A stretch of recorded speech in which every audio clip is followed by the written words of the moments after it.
Welcome to Paradigms at paradigms.life, the radio show and podcast that brings you inspiring people with visions of a viable future for life on Earth that includes humans. Hi, I'm Baruch. I'm the host of Paradigms. Welcome to the show. Thanks for tuning in. We have a really inspiring guest today. He's a musician and a humanitarian, and he's done some really cool stuff, but his approach to life is just, I think you'll really love this guy. We're going to talk with him about his life and his music and hear some of the new record that he just put out. It's really wonderful. So let's just get right to it. Meet my guest on this episode of Paradigms. This episode marks the beginning of our 14th year of programming. Congratulations to Paradigms and to all our listeners.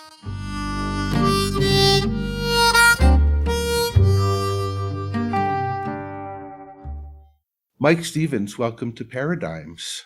Oh, great to be here. Thanks for having me. Oh, I'm really happy to talk with you. I've just been listening to this beautiful record, Breathe in the World, Breathe Out Music.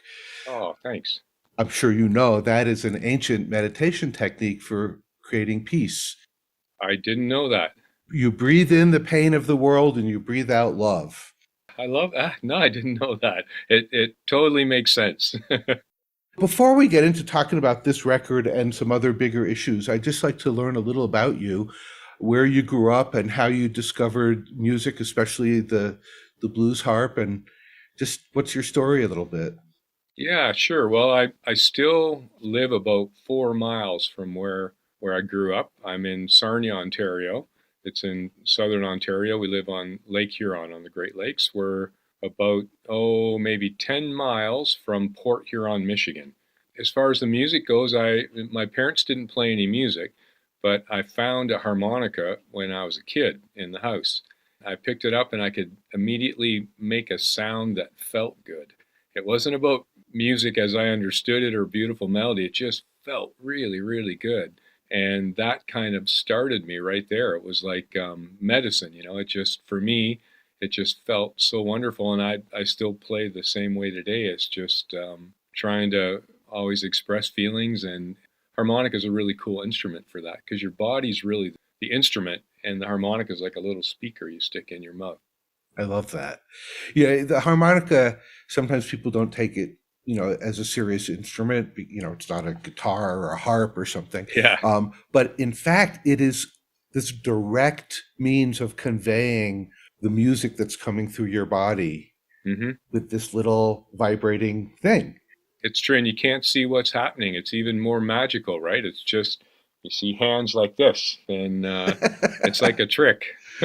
It's really amazing. I grew up in Vermont, and there was an annual blues festival that used to come to the university, and it was like, Buddy Guy and Junior Wells and Joseph Cotton and all these amazing, Norton Buffalo and really great harmonica players. Oh, yeah.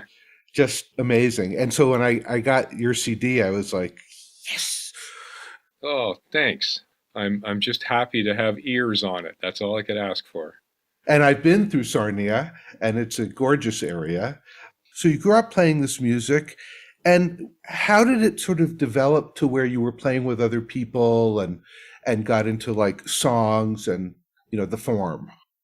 My career kind of started playing bluegrass music, and harmonica is not a standard instrument in bluegrass music. But at the time, I didn't know that. So locally, there was a band that was starting, a bluegrass band. And Sarnia is not the hotbed of activity for bluegrass, so they put an ad in the paper because they couldn't get enough people. And I applied, and they accepted me, even though I was a harmonica player. I always loved that kind of music and sat in and played with them, but they were probably a little embarrassed to have a harmonica player in the band. So I'd maybe play 1 or 2 songs in a set and then go sit somewhere. And I was fine. But eventually I joined another bluegrass band where I started to write music and lead the band. And we won a bunch of awards in Canada. And that led to playing a major festival called Carlisle in southern Ontario. So Bill Monroe and Ralph Stanley and that kind of a festival, all the big, wonderful first generation players. So I was backstage playing, and the Lewis family, who are the first family of gospel music, they're huge in bluegrass. Little Roy Lewis heard me play and said, "You need to come up on stage with us." So I got up on stage with them and played, and it went really, really well. And afterwards, he said, "Look, if you agree to follow us, follow the bus all across North America, we won't pay you, but what we'll do is we'll plant you in the audience." And he said, "I'll start a banjo tune, and then I'll stop in the middle of it and say, you know what this song needs? It's harmonica." And he said, "That's when you're going to say, oh, I have a harmonica," and stand up and come up to the front and play." And so I talked to Jane, my wife. I said, "Look, there's no money in it, and we're following the bus, driving all night, doing all this stuff. I think we should do it." And we both agreed, "Oh yeah, you got to do it." A leap of faith. So took off following the bus, doing that. And what happened was I ended up making more money than the bands who were on the bill. And I got a booking for the next year. And then that led on to meeting Jim and Jesse at a festival. And they had me play with them at the Lewis Family Festival. And afterwards, Jesse McReynolds said, "Look, you need to be on the Grand Ole Opry." And how could you even dream somebody would say that to you, right? You think you're going to wake up any minute. But anyhow, that's how it happened. And I got on the Opry, and we were on the TV part, and Roy Acuff was the host, and he became a fan of mine. And yeah, just a leap of faith, man. That's how it happened.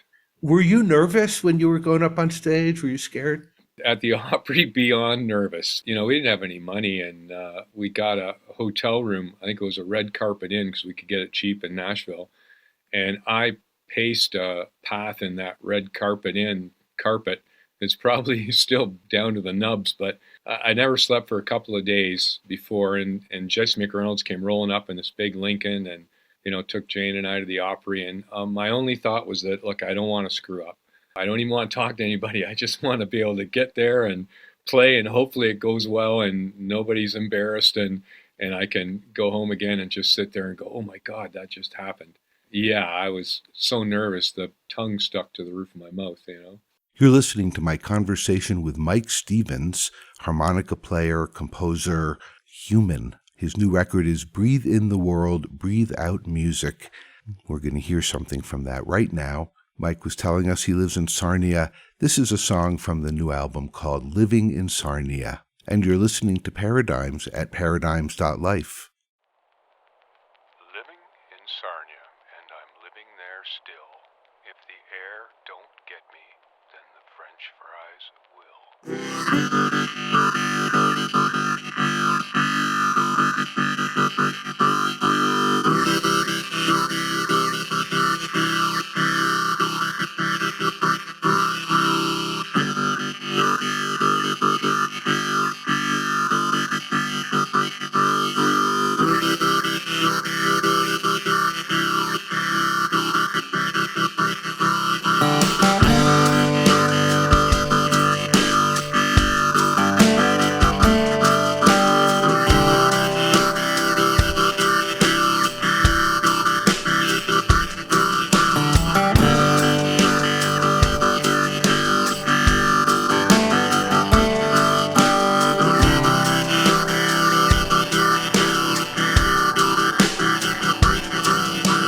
One fish, two fish, catfish, jumping just for me.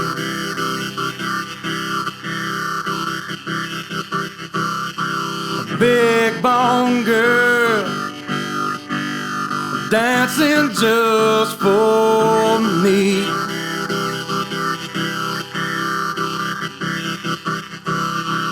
Open arms, reaching out for me.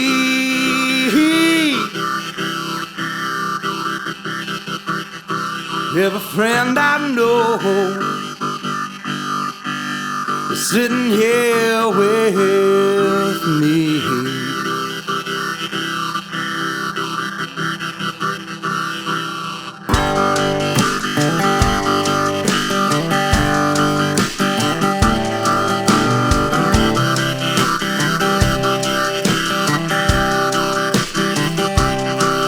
No first in line, we all get the same.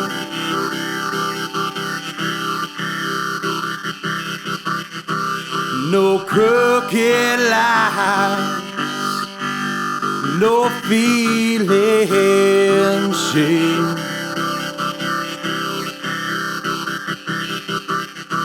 I got big white grooves playing on my radio.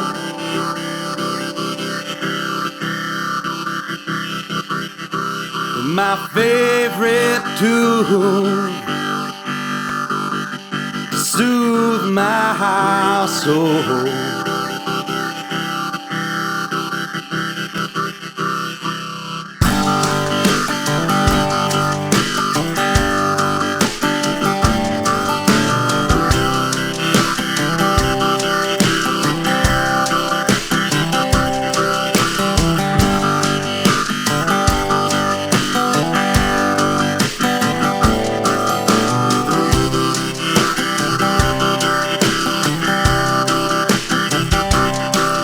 No win or lose,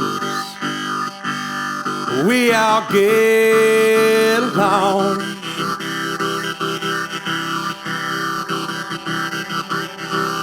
No left or right, no right or wrong.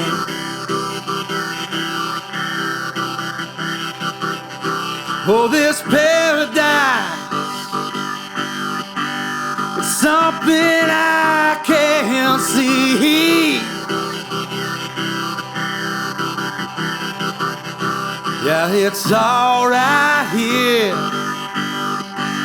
if we just look and be.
Living in Sarnia, Mike Stevens from his new record, Breathe in the World, Breathe Out Music. Isn't that a really just down-homey kind of song? Makes you just feel down home. That's Mike's home. All right, let's get back to my conversation now with Mike Stevens. So let's talk a little bit about this record, Breathe in the World, Breathe Out Music. Mm-hmm. It's a wonderful collection. Some of the songs are familiar. Most of them are original. You know, the ones that are familiar are pretty special. I mean, the wreck of the Edmund Fitzgerald, you don't hear that being covered by people. You know, Gordon Lightfoot made this big song, and you live north of the lake, so it kind of fits. But tell me about making the record, how COVID may have impacted that, and just your choice of material and your songs. The record has an interesting story. So I ended up getting diagnosed with late stage Lyme disease, and it was really bad, actually. I kind of lost my memory. I couldn't drive a car, couldn't even. I've got a studio at home. I couldn't even figure out how to work my gear anymore. I get lost driving around in a place I grew up. It was serious, serious stuff. So they started treating me for it, and they said that I'd probably had it for 20 years and just kept powering through it. So under treatment, I was thinking, I can't just sit here and let this take over. I have to at least rail against it somehow. And my way of doing that was to try and make a record in the middle of it.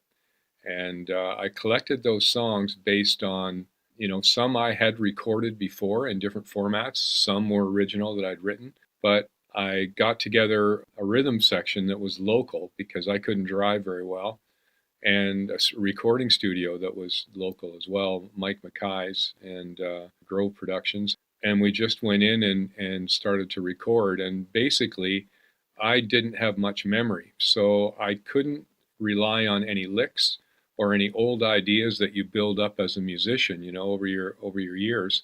All I could do was react in the moment when we were playing, and that to me made it kind of like a special snapshot of what that was like. I never knew that if anybody would even hear it. I didn't know that I'd come out of this on the other end of it, but I knew at least I would have made this record during that process, and I'd feel good about that. What a record of these songs, but it's a record of your healing.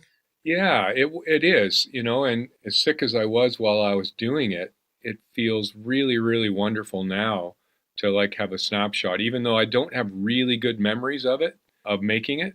But man, I just love to hear it because it feels really good to me. It's like as that kid playing harmonica, when I hear that record, it feels good. It's funny because I know it's not a live album, it's not a concert album, but it feels like a live album. Yeah, for sure. I keep thinking, it's that concert album by Mike Stevens. It's not, but it feels like it.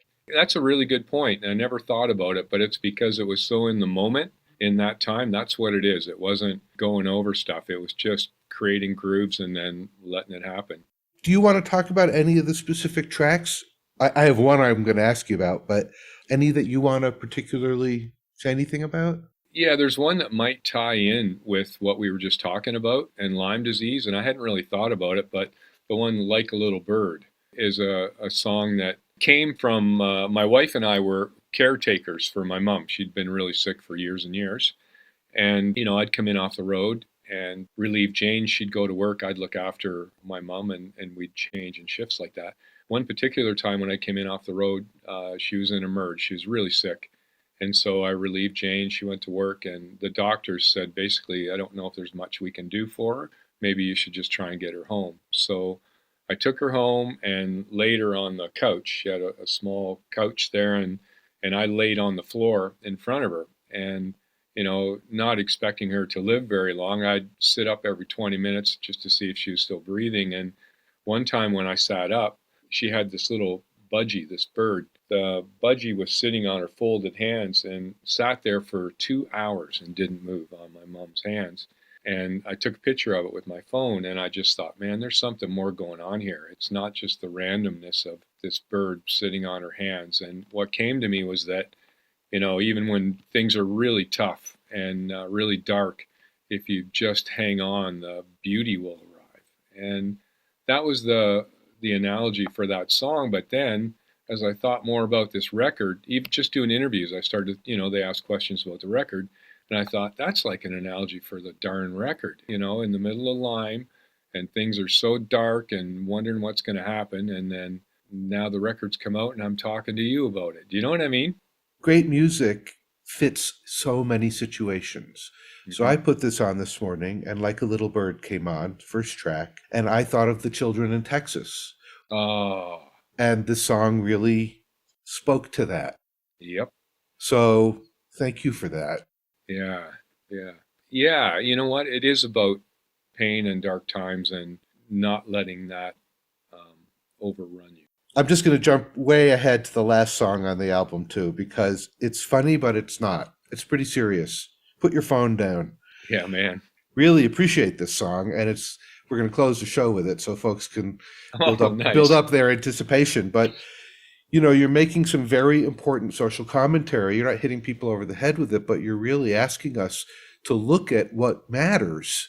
Yeah, it's true. Look what's happening around you, not just in your insular little screen that's feeding you information, mostly just to sell you stuff, you know? Yeah, that's exactly it. And the idea with that song is that you wouldn't know it, but what I'm doing is I'm threading really complex fiddle tune melody through this groove, and I keep changing the time on it so that by the last time it goes through, I'm off the one in just an amount that's not even measurable, but it creates this tension, like the kind of tension you feel when people are on their screens all the time. It's funny, Lorena McKennitt was on a couple of weeks ago, and she has a lot to say about these issues as well. So it's a nice thread. Oh, cool. Let us become wise enough to use our technology wisely. Yeah. So true. Yeah, and not just to sell us stuff. We'll be back with more of this conversation with Mike Stevens, but here's the song he was just talking about. It's the first track from the new record. It's called Like a Little Bird.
Mike Stevens, Like a Little Bird, with a wonderful lead vocal by Polly Harris, from the new record Breathe in the World, Breathe Out Music.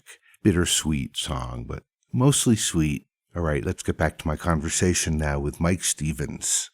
Often you have a harmonica player and they play the harmonica, they don't sing, but you do both. Yeah, uncomfortably. I'm not a comfortable singer, so I like to, whenever anybody asks me, I said, well, if you can't sing really good, just sing really weird. But people seem to like it, which is even funnier. And what's crazy is, in the middle of this Lyme disease thing, when my memory wasn't that good, what do? I sing and I write lyrics so that I won't remember them when I perform them. Did you find, though, I mean, I'm just curious, was there any musical memory, like other side of your brain memory, that wasn't the linear memory that Lyme kind of affects? I think what happened was the Lyme made it so I could respond immediately to anything. I have synesthesia. I was born with it, so I see and hear music in color and shapes anyways. And I think the Lyme disease just brought it right down to that very root level where everything was music and I didn't overthink anything. So in a way, I'm not recommending it, but maybe it helped a bit in the uniqueness of the record.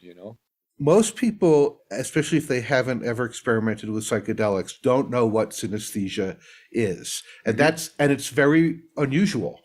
Mm-hmm. Tell me a little bit about what you experience. What does that mean in terms of your direct experience of life? Everything is music. I've had it forever. I never paid attention in school. Every report card said, if you would only pay attention, but I couldn't because my brain was pretty full all the time, seeing colors and shapes. And so I can look at anything from a wall to a tree line and build a time signature and music out of it. So there's always music going through my head, and everything is music. Everything pitched from the wind blowing to someone walking on gravel to a car going by. It's all not something I had to develop or anything. It's just there. It's all music. It makes it really, really easy to play because the music's always there and there's no rules. No rules at all. It's all painting.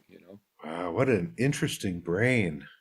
It's funny, it's just how I was born. I didn't realize I had it until I was doing recording sessions with other people and they were all reading and they all had charts and they had, which is helpful, but I could generally follow things. Like even if it was a complex chord, I could see the tonal center and then I'll see rings of color around it for the different chord shadings and stuff.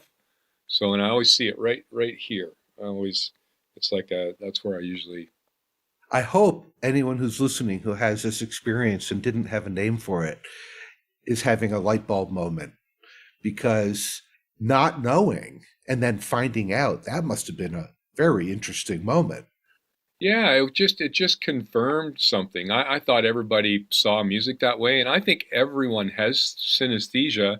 I always say, if you look at a cloudy, overcast morning, you would expect that would sound like it was in a minor key. So that to me is a degree of synesthesia. How could you relate a weather condition to a sound? Right? And I think some people it's just more developed, and I think you can learn it. I think it's something that once you peel those barriers away that, people tell you that it's math. I don't think music's math at all. I think it's something much higher. I think people use math to explain it, but that's not what it is, No, it's vibration. It's an echo of the very first vibration. I mean, at some point, somehow this universe came into being. How, we don't know. We have lots of different stories, but it's all about, even all the religions say at the beginning was the word. It's the syllable Om. It's the vibration is what creates everything. Absolutely. Yeah, it's really great, and it's really healing, and it explains things, and it's personal. It sounds cliche, but it can really speak to people on a totally unique level without words, Very interesting talking with Mike Stevens and learning about synesthesia. I wonder if anyone listening to this recognizes that they experience synesthesia. Very cool. How are you enjoying this conversation with Mike Stevens? What an interesting, nice guy, right? and the music is just great. Love to see your comments. We'll be back with more of this conversation and some really interesting stuff Mike has to say about an experience he had. But let's get back to a little more music first. You might recognize this one. I'm sure you know it. This is the wreck of the Edmund Fitzgerald from Mike Stevens' new record, Breathe in the World, Breathe Out Music. This is Paradigms at paradigms.life.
That's an instrumental version of The Wreck of the Edmund Fitzgerald from Mike Stevens' new record, Breathe in the World, Breathe Out Music.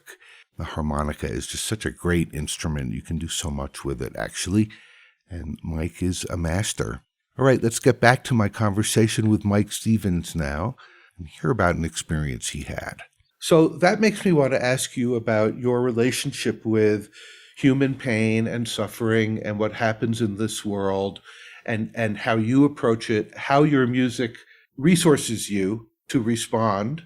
That's sort of vague, but I think you know what I'm getting at. Yeah, no, I know what you mean. And well, my life took a pretty big detour at the very height of my career. More than 20 years ago, I was flying to Japan for a day and flying back again kind of thing, and playing really big shows and winning lots of awards. I was on TV a lot. And I got an opportunity to go play for Canadian Peacekeepers. And we were headed to alert the northern tip of Ellesmere Island and then on to Bosnia. And it wasn't long after the ethnic cleansing and everything was happening. But when we stopped for fuel in Goose Bay, Labrador, I'd heard a little bit about this community called Sheshashi, an Innu community that was just down the road from Goose Bay. And we had a concert to play in Goose Bay. And at this concert, it was at an old movie theater. There's only two communities. There's the sort of generally white community of Goose Bay, and then there's Northwest River and Sheshashi, just on the end of a 1,000-kilometer gravel road, basically. And when it was time to play this concert, I'd heard a little bit about, some of the high suicide rates and problems that Sheshashi was dealing with kids.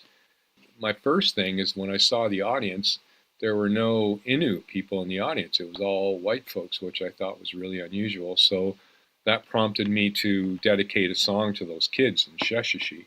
And I did that, and I played Amazing Grace and talked about those kids and got a very icy response from the audience. So when I left, a guy came and said, look, if you sneak away from your tour, I'll drive you out to that community. So I didn't know the guy, but I did. I met him in the morning by an old movie theater, and we went out to Sheshashi, to that community. And what I learned floored me. We got towards the top of the hill and seen mounds of sand and crosses in them, and explained there were some kids had been sniffing gas and lost their lives. The place burnt down. And anyhow, just story after story. And so I got him to take me to the school. And even though I'm not a kids entertainer, I got out and just wanted to connect with these kids. I didn't want to be some voyeur that goes through a community not really knowing and comes back with a story, right? So I played for all the kids, promised to send them harmonicas. We left around at a corner. As we're leaving, there were 8 kids with bags of gasoline by a fire right out in the open. And so I got out and played music for them just with a harmonica. I just wanted to connect for about 45 minutes or an hour, and some of that got filmed. Anyways, what happened was at first I didn't know if they had gas in bags beside a fire, and are they going to throw gas on me, or are they going to tell me to screw off because I had no right to even engage them. I don't know what they're dealing with, but it wasn't like that. And this relates to that power of music thing.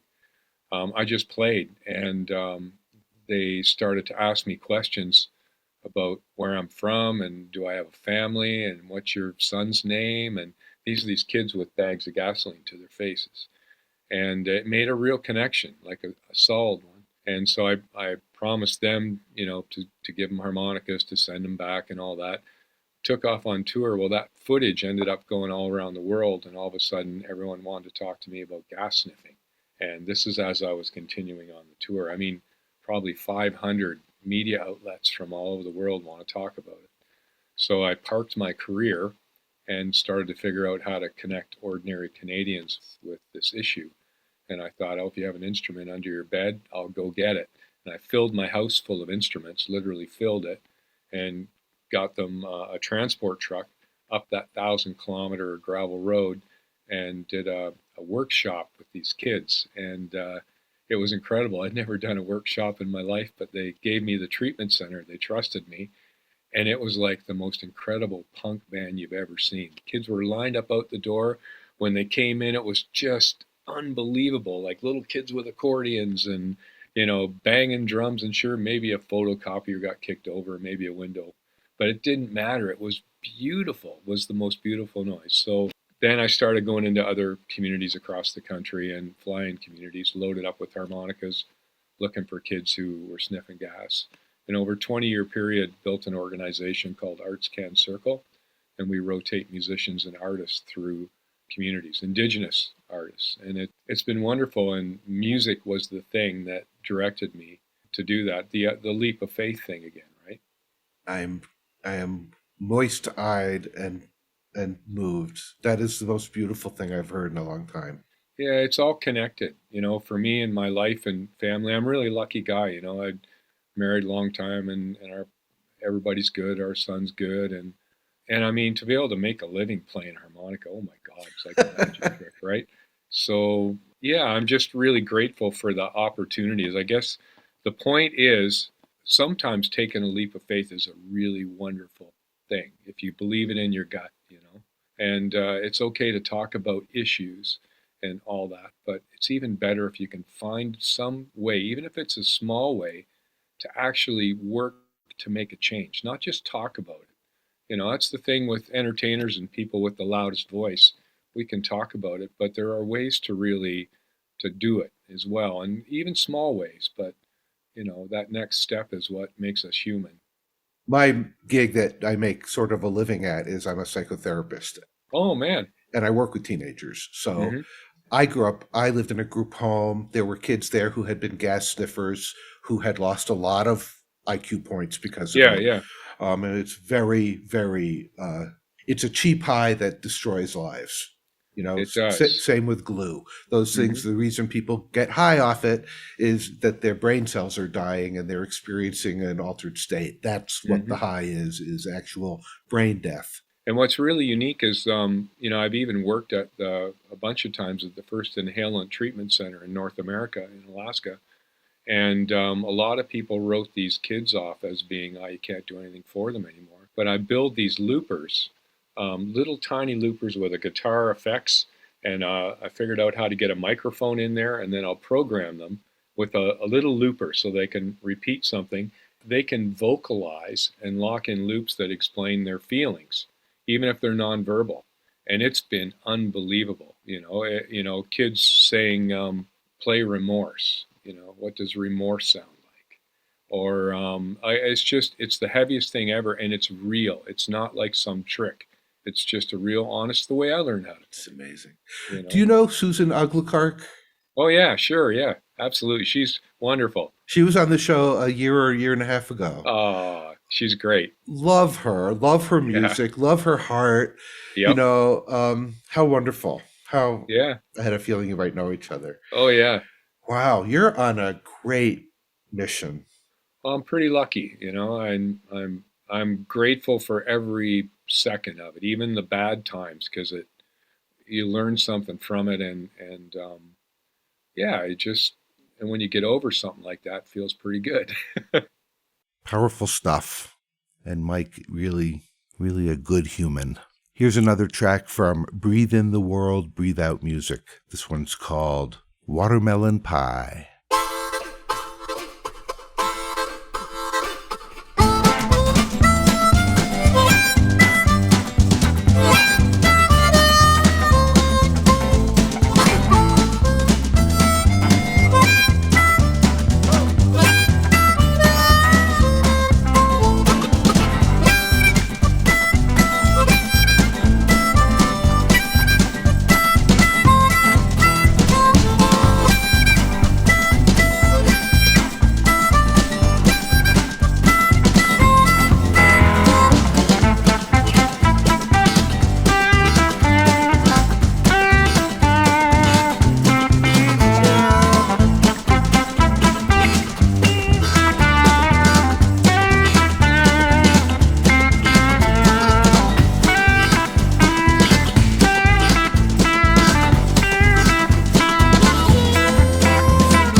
That's Watermelon Pie from Mike Stevens' new record, Breathe in the World, Breathe Out Music.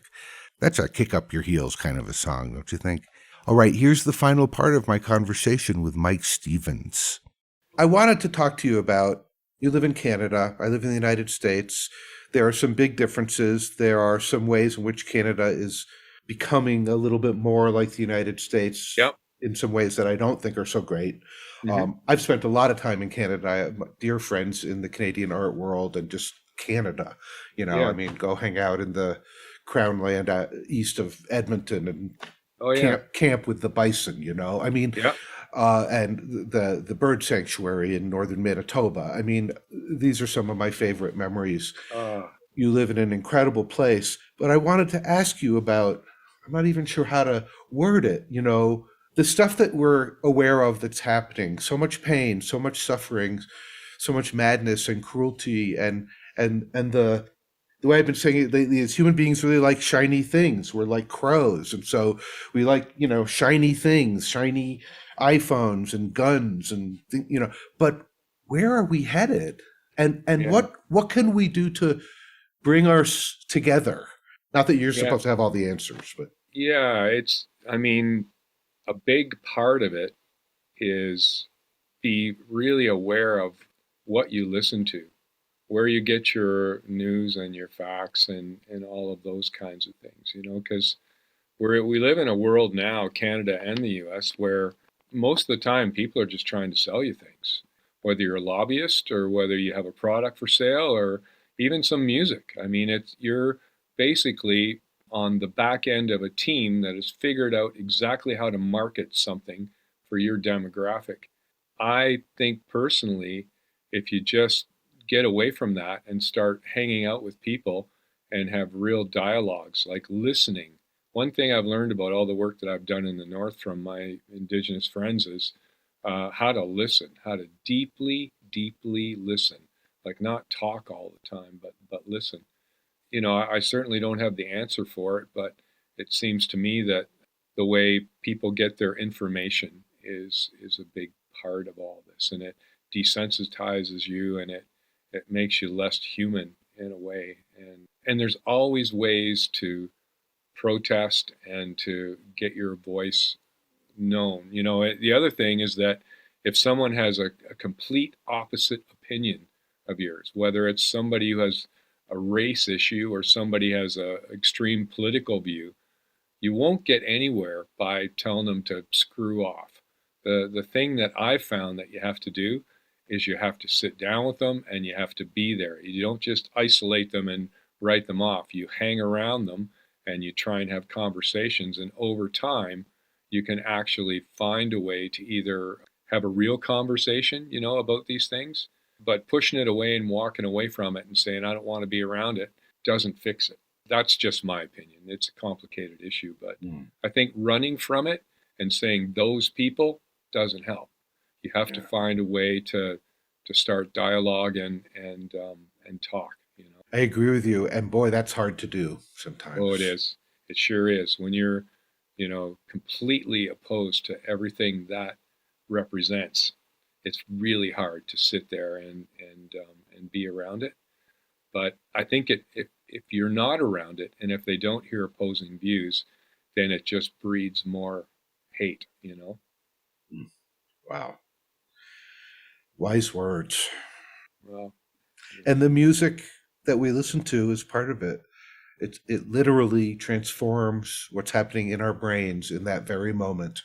Yeah, it's rewiring stuff all the time, right? Yeah, yep. For sure.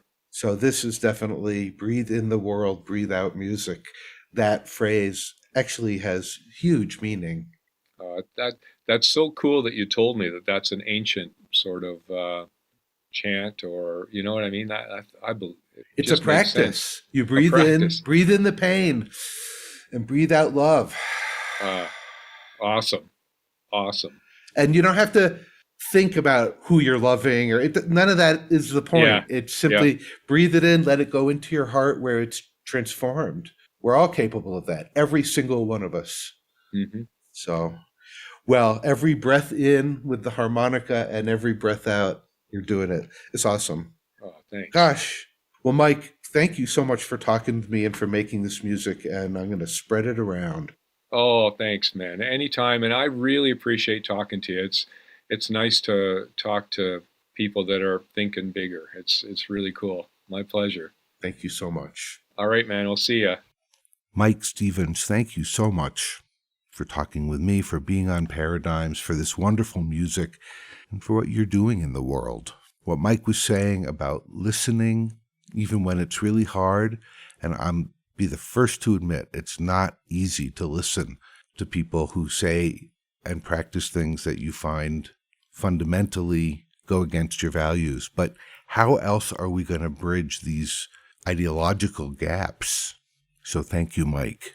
If you enjoyed this conversation with Mike Stevens, I encourage you to check him out on the web at mikestevensmusic.com, where there's music and videos, and you can learn about what Mike does in the world and his travels and inspirations. mikestevensmusic.com. And if you enjoyed this episode of Paradigms, I hope you'll check out our archive at paradigms.life and in iTunes and wherever else you find your podcasts. There are 500 some episodes. And now we've just concluded our 13th year of programming. This is the first episode of year 14. Wow. Thank you so much for all the support of listeners. We really appreciate your comments on our YouTube channel, Paradigms Podcast, and all the listeners on the radio. Paradigms has a Patreon campaign, which helps pay the bills, and we really appreciate our Patreon supporters. Patreon.com/paradigms. Please check that out. We'll be back next time with more inspiring people. We've got some great guests coming up. Until then, I'm going to leave you with one more track from Mike Stevens' brilliant new record, Breathe in the World, Breathe Out Music. We mentioned it in the interview. It's called Put Your Phone Down. And let's let the word for the week be breathe. Breathe in the sorrow and breathe out love. Breathe in oxygen and breathe out carbon dioxide. Breathe in life and breathe out life. All right, Baruch signing off for Paradigms. We'll see you next time. Until then, breathe and be well.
Does this selfie make me look fat? I need a longer selfie stick. Am I mediocre? Could I have malaria? Put your phone down.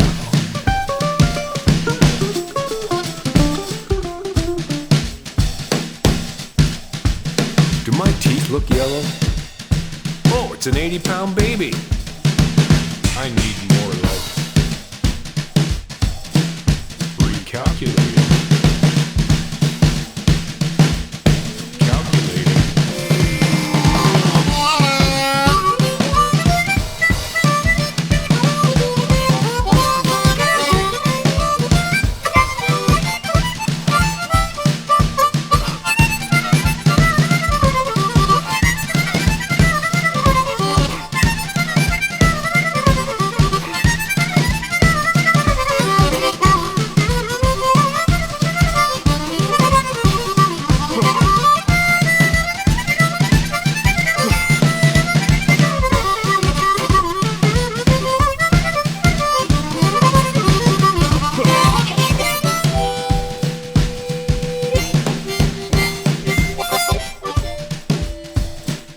How many likes do I have?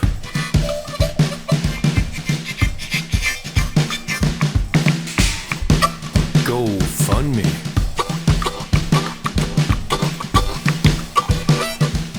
Put your phone down.